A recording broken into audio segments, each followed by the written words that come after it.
Before we go on to take a look at the simplest and most effective reasonable adjustments, I just want to say another word about this idea of getting a cognitive assessment.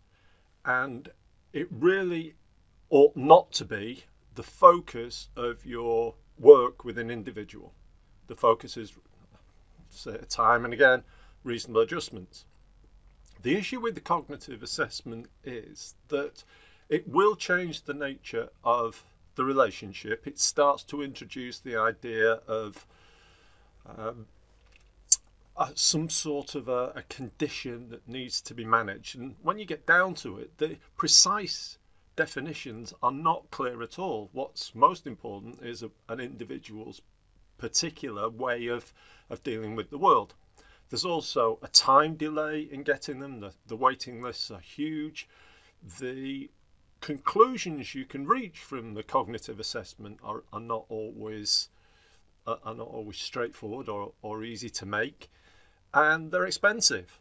So there is good reason to put them into a perspective. They can be useful, but in the workplace they shouldn't really be the objective or the end point of your working with somebody. And just so that you know, I spend a lot of my time coaching people who have been given these labels, and I virtually never use the terms dyslexia, ADHD, autism with people. I just refer to your specific and unique cognitive system, and then I ask them, what do they think are adjustments that could be made once they've opened up about how they work in the world? What simple adjustments can be made to be more effective? And once that is in place, then you'll start to see some changes, even though in the background you might be moving towards some form of assessment, should that feel appropriate and reasonable for both parties.